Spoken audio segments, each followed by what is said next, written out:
When we speak about Christianity, we speak about three groups of Christians: Orthodox, mostly Eastern Orthodox; Catholic, which includes Roman Catholic, but also is 21 Eastern Catholic churches, all in communion with one another and under the umbrella of the authority of the Pope.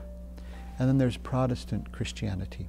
So when we pray for unity, we pray that we Catholics, Eastern and Latin, who already have this wonderful, amazing union with one another, 21 Eastern, 1 Western, that this unity would also be extended for Orthodox Christians and Protestant Christians.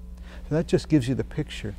And the Maronite Church is a particular church that came from the Syriac-speaking Christians, just like the Latin Church came from the Latin-speaking Christians, and the Greek churches come from the Greek-speaking Christians. Syriac is a dialect of Aramaic that Jesus himself spoke.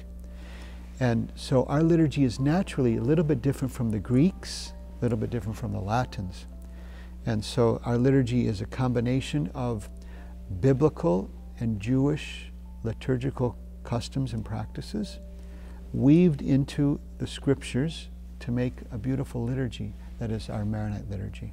Maronites rely a lot on chant, ancient Syriac, Aramaic chant. Just like Gregorian chant used to be the main chant of the Latin Church.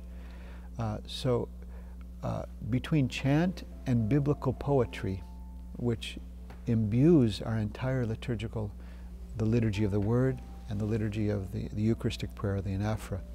So for someone who would come from the Latin Church to see our church, they might notice a few very obvious things, like peace.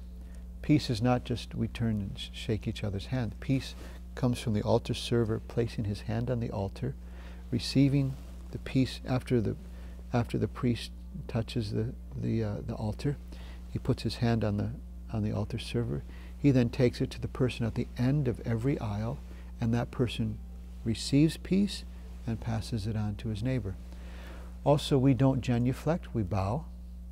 In our Eastern Catholic Church, because we're from a Syriac Aramaic tradition, we don't have icons. The Greek Church adopted the use of icons and an iconostasis. So our altars are pretty much like what you see here, with some art. But our liturgy, for the first part of the liturgy, the epistle and the gospel, there's a theme that weaves its way through all of the prayers of the liturgy of the Word. And then of the anaphora, we have 14 different anaphora, or Eucharistic prayers, that we use for different feasts. And then, of course, our feast days are a little bit different. Christmas and Easter is the same, but we start Lent 1 week earlier than in the Latin Church, and we start our Advent season, what we call a season of announcement, before Christmas, 2 weeks before the Latin Church. And the themes are very different.